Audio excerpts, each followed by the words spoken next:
Беше хубав. Сега вече ми липсват тия моменти. Защо всичко си течеше нормално? Ядене си имахме, работа си имахме. Да не обиждаш никого, да не вредиш на никого. Ако можеш, помогни, ако не можеш, не му вреди. Трудният момент дойде след като починаха моите родители. Може би по-задружен беше живот. Изобщо всичко беше много по-спокойно и повече работа се вършеше. Пари, нали казват, че никога парите не стигат. Да, просто искам да се върна в това време.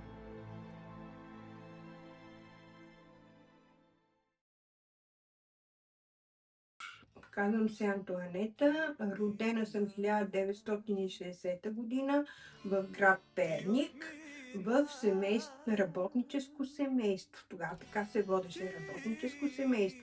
Моя татко и моята майка са се запознали в хлебозавода на град Перник.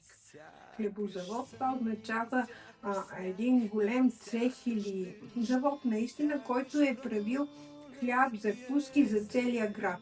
И там са се запознали. След това оженили са се и аз съм се родила. Живеяли сме в една, то не може да се каже стая, по-скоро едно мазе с едно малко прозорче. А напред имаше една много голема тераса, която закриваше въобще слънчева светлина, там не е влизал. В това мазенце съм живеяла 9-10 години. Майка е накарала татко да са купили шевна машина. Значи тогава на татко заплатата е била 80 лева, шевната машина по фактура е 150 лева. И защо? Защото след като са се оженили, татко отива да работи в завод Кристал.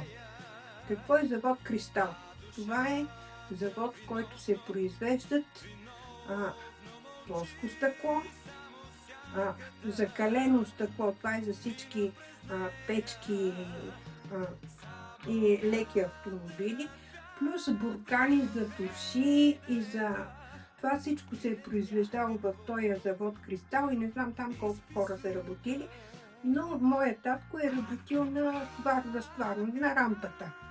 И много често са му се късали дрехите и затова решили да си купат шевна машина, за да могат скъсаните дрехи да се поправят.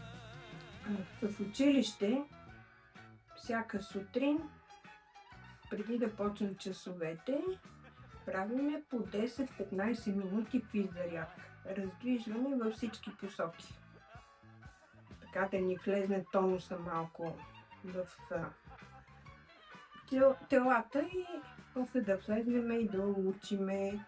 Имахме униформи, преглеждаха ни дали са ни изрезани ногтите, дали прическите са ни както трябва, даже и дали сме си измили ушите. И това преглеждаха. Дали сме с бели якички, момичетата, с сини престилки, защото си имахме униформи, което е много хубаво. Нямаше такава различна класа на децата. Още по-възрастните от мене са ги карали да си събуват единия чорап, за да видят дали си измил краката или не.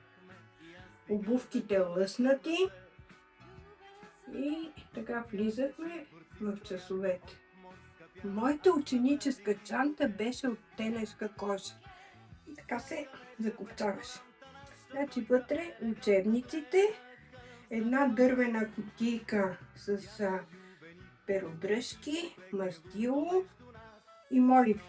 Върху тая чанта от телешка кожа зимата се парзалях се едно на шрина. Слезнем, парзалям се, не мога да ни намерят. Немаше телефони, немаше той. Не ни знаят къде сме. А ние се парзаляме в училищния двор. Смех, весело ни е и така. Това е от зимата. Значи първо, че много пишехме. Абсолютно много. Ние сме писали първоначално с моли. Един срок. След това минахме с перодръжки, после с едни писалки, които беха пак с мастило, но не като перодръжките. И чак после дойдоха химикалките. Но ако пишеш с перодръжка, ти не можеш да си левичар. Ти трябва да пишеш с десната ръка, защото иначе цялото мастило се размазва. И затова поне от тия години ние нямахме съученици, които да са левичари. Може би по принцип иначе с другите неща да са левичари, но специално на писането си бехме с десните ръце. Ние много четехме книги. Много, значи аз съм била абонирана в библиотеката до 40 некоя годишна възраст. Много обичахме да четеме, разменяхме си книги, книгите не беха скъпи. Много сборници имам по математика, защото много я обичах. Класната дето ни беше Ахладова. Да, другарката Ахладова. Тя всеки час ни правеше за 15 минути контролно на една четвърт лист по български и по математика. После си ги преглежда вкъщи, оценява си и на другия ден пак каквото е предала, пак ни изпитваше. Значи от тая другарката Ахладова аз получих наистина много добро начално образование. Много редко имаше отсъстващи. Да, мали сме и двойки, и тройки, и отлични бележки. Ми просто се стараехме да учим. Старахме се да учиме. Първо, ние имахме страхотно уважение към учителите. Не можеш ти да влизаш в пререкание с учител, или пък ако си направил някаква грешка и учителът те е наказал, ти да отидеш в къщи, да се обачиш на родителите си и те да отидат да се карат с учителя си, защото той те е наказал. Това нещо го нямаше. Имаше уважение от ученик към учител и от родител към учител. Уважение имаше и от двете страни. Значи, ако те е наказал учителя, сигурно е имало защо. И най-много, като се прибереш, и ако наистина си мислиш, че ти си бил прав, а баща ти вижда, че не си прав, с извинение един завратник или някакво друго наказание и всичко си идваше на место. Сега това, което нас ни учиха като ученици, значи първи, втори, трети клас в началото на годината трябва да предадат 3 кг шипки.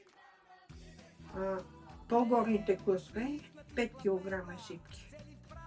Тия шипки отиваха да се правят за шипков мармалад или там чай. Тогава всеки си правеше чай вкъщи, но за шипков мармалад. Средствата от тия шипки се връщаха към училището. И там вече училището си ги разпределяше дали за библиотека, дали те си знаеха. Другото, което правехме ние, събирахме хартия, вестници. По няколко килограма всеки издаваше и пак идваше камион, товареше тия хартия, средствата пак отиваха за училището. Във всеко училище имаше лекар, зъболекар и медицински сестри. Значи заболите зъб, отиваш, лекуват ти го безплатно. Даже и аз съм ходила като голяма в едно училище да ми правят зъбчетата. защото те са плащали от некъде от тия данъци, от това къде ни събираха, но е имало за всички. И затова са ни лекували безплатно. И аз, да, сега съм на 65 години. Имам 2 пломби от тия ученически години, които все още не са паднали. Татко купи место, едно урегулирано место и решихме да правиме къща. Първото нещо, което се правеше така, като си купиш место или нещо парцел, първото беше тоалетната и второто беше бараката за инструментите. И една дълга маса с пейки, евентуално като ти дойдат помощници, да има къде да седнат, да ядат, да пият, да пинат. Така, основите се копаеха на ръка. Земята се изхвърляше с колички на ръка. Бетонът биеше се на ръка. С лопати, с цимент, вода, чакъл. И аз това съм правила. Малка съм била, тя лопатата по-голема от мен. Опитвала съм се. Но аз повече бех като закупчик. Отивам да купа бирата, да купа салатата, да купа хляба. Майка сготви нещо. И тия, които са дошли да ни помагат, сядат на обяд, хапват, изпиват по една бира, продължават до вечерта и после всеки се прибира вкъщи. Плоча, като се забиеше плоча, събираха се всички комшии наоколо. Не знам колко, 10-20 човека. Въртат лопатите, разбиват цимента и чакъла, вода се носи с кофи, бият плоча. После тая плоча се посипваше с вода, не като сега бързо съднещите, а се посипваше с вода няколко дни, докато хубаво се втвърди. И после почваше, значи първо е било камък и плоча. После се почваше нагоре тухли да се зидат. Тухли четворки, ама не като тия сега олекотените, а едни по-тежки или единични тухли. И аз съм ги носила тия тухли. И аз съм помагала колкото съм могла да се направи къщата. За няколко години се построи къщата, значи тия 2-3 месеца татко е спестил и майка пари да купат един прозорец. Следващите 2-3 месеца са спестили пари да купат една врата. После са спестили пари да купат мазилка и така нататък. Труден беше живота, но пък имаше работа за всички и нямаше престъпления. Там, където съм живяла до 10 годинки, водопровод нямаше. Чешмата беше на около 100 метра от къщата. И там се ходеше и се пълнеше вода от чешмата за пране, за къпане. Ходехме на обществени бани. Тогава не е имало усека стая баня. Сега вече усека стая гледат да има баня, но тогава нямаше. Имаше обществена баня. Отиваш там, влизаш, с много жени се къпеш. Не е имало някакви издевателства, не е имало такива, като сега как се случват. Не знам. Може би по-задружен беше живот. Да, по-задружен, защото ето сега си спомням. Значи, примерно, моята майка прави някакво сладко от нещо си. Ние в двора имахме вишни, череши, какво друго имахме и дюли, грозде. Но правиме бялата череша сладко и на приятелките майка дава по едно бурканче да го питат. Пък те правят нещо, я лютеница, я някакво друго сладко, пък те връщат, за да се похвалят кой какво е направил. По-задрушен беше живота. Когато са се правили къщите, оградите са били най-обикновени. Даже им казвахме на някои тараби. Други се правеха от извито желязо, но всички бяха така, че се виждаше през тях. най-голямата гордост на всяка домакиня беше нейната градинка с цветя. Всеки гледаше кой колко по-красиви цветя да има. И другото нещо, което имаше тогава, това беха едни малки вратички между дворовете, казаха се комшулуци. Минаваш през тая вратичка за по-напряко, а не да обикаляш през цялата улица, за да стигнеш до съседите. И това беше най-интересното и най-хубавото междусъседско отношение. Да си минеш така, да отидеш при съседа, да си седнеш. Да, тогава не е имало кафе, а се сядаше на бяло сладко. А мъжете на рекийка. Така беше в къщите, как се живеше в апартаментите. Значи тогава нямаше кафета и какво? Комшийката направи в джезвето кафе, звънне на вратата, идва на гости с джезвето, аз вада чашките, сядаме, пиеме си кафенце, говориме си. На другия ден пък аз направя кафето, звънна и тя ме покани, слага чашките. Ако е направила кекс или аз, ако съм направила, сядаме, говориме си. И така беше, не като сега да се срещаме по кафетата. Мечтата ми беше да съм лаборантка. Да работя в лаборатория, независимо каква лаборатория, някаква. Да, в един момент мислех, че ще се осъществи. Лаборатория по дефектоскопия, това означава да се занимаваш с метали, дефектите на металите. Но така се случи, че живота ми се завъртя и вместо да съм лаборантка, по неволя станах шивачка. След като завърших, веднага не ме приемаха да уча, започнах работа пак като шивачка. Работехме на 2 смени, имахме си лекарски кабинет, зъболекарски кабинет, стол, в който стол яденето беше стотинки. Да си купиш една супа и 2 филийки хляб, закуската, защото първа смена закуската е около 10 часа ни беше и си стигаме гъста супа, не водорляк, гъста супа. Си хапнеш 2 филийки с една супа и си издържаш до 2 часа, докато ти свърши работното време. После другата смена и тя пак имаше в стола да си хапне. После и на могилата, като отидех да работим, и там имахме стол, в който за нищо пари се хранехме. И там лекар, зъболекар. Просто условията на труд беха добри.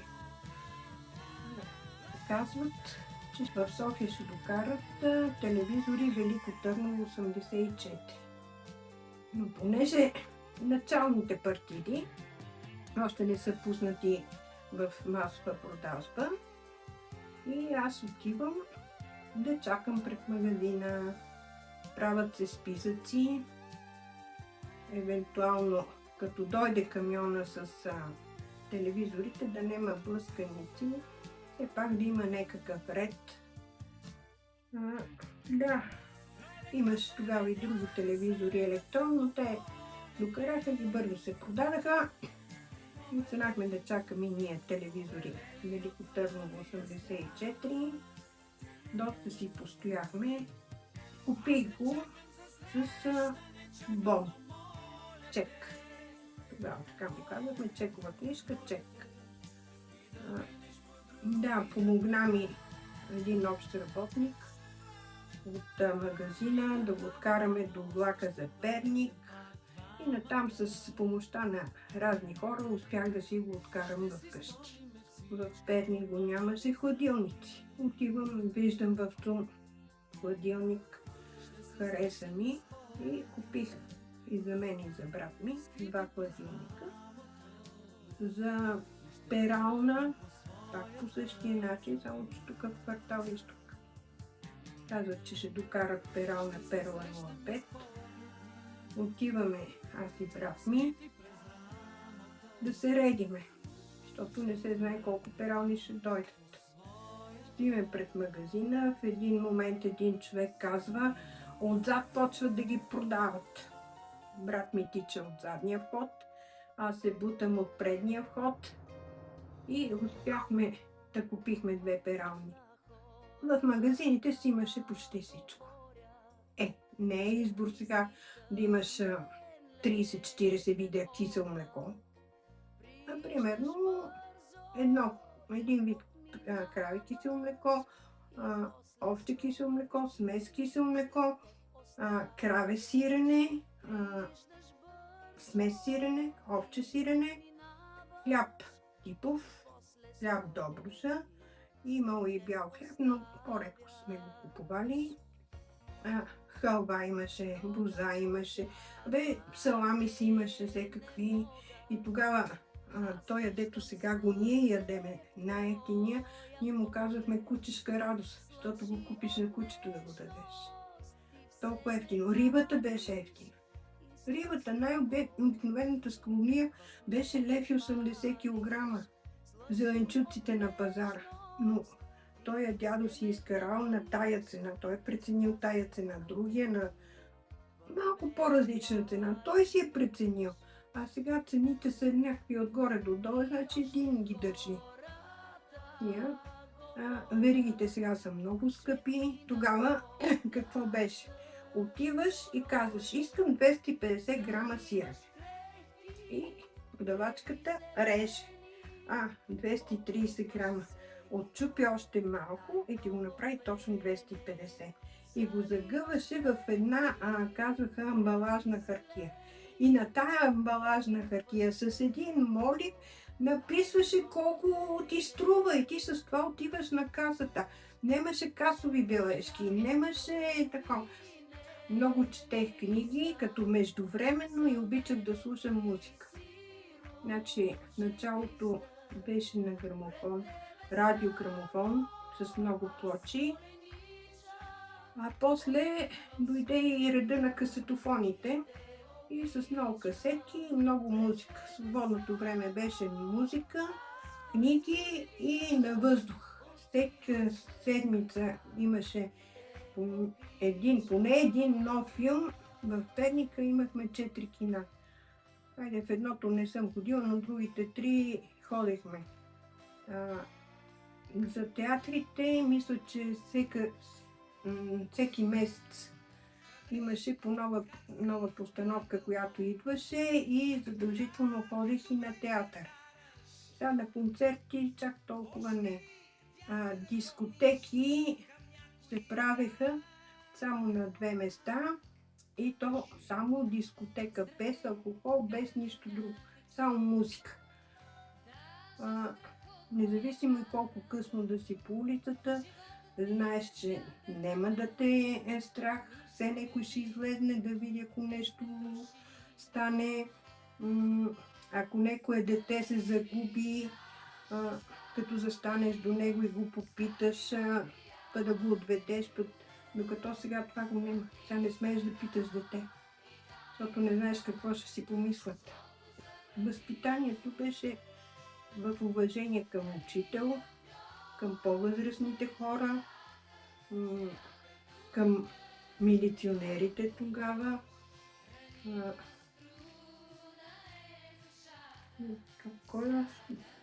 Просто уважение към останалите. Мало е сигурно някакви отклонения. Не знам. Възможно е. И мало е и малко по-суров възпитателен ефект. С малко шамар фабрика и там. Но е било за добро. Значи тогава не се купуваше жилище, се взимаше от предприятието. Но той беше под наем. Към могилата под наем, не помня колко. 10-12 лева ли е бил наема. И парното щеше да ми е толкова. С още 5 лева водата и тока. И това щеха да са ми разходите. При положение, че аз 135 лева ми беше станал щата. И последно 55 лева ли ми беха детските. Значи към 180 лева. И с останалите спокойно можехме да си изхранваме, да си ходим на тук, на там. То всичко си течеше нормално. Ядене си имахме, работа си имахме. Можехме да си правиме планове, да си спестяваме пари. Според мен е правилното мислене това да уважаваш другите хора, да уважаваш тяхното мнение, дори да е различно от твоето, да не обиждаш никого, да не вредиш на никого, ако можеш помогни, ако не можеш не му вреди. Не може като се обърнеш сега от тия години, виждаш, че всички моменти си ги преодолял по един или друг начин. Пари, нали казват, че никога парите не стигат. Примерно, днеска съм вземала заплата и решавам, че утре ще се натварим на влак и ще ходим на Благоевград. Е така, на разходка да си напазарува. Имаше свобода си имаш. Не чак такава да... Като сега си товариш куфарите и отиваш в Гърция на море или в Турция на море. Но тук си имаше свобода. Решаваш и тръгваш. Хубавото беше спокойствието, сигурността. Нямаше наркотици, нямаше всички уния вредни работи, като престъпления нямаше. Учеше се много. Борбата много беше да се знае.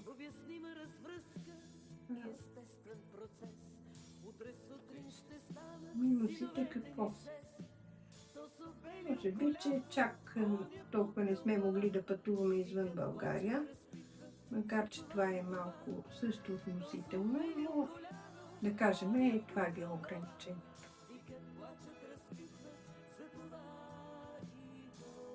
Младостта. Младостта. Да, спокойствието, сигурността, младостта.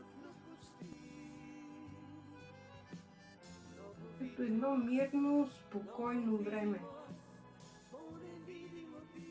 Просто спокойно време. Носталгия по миналото.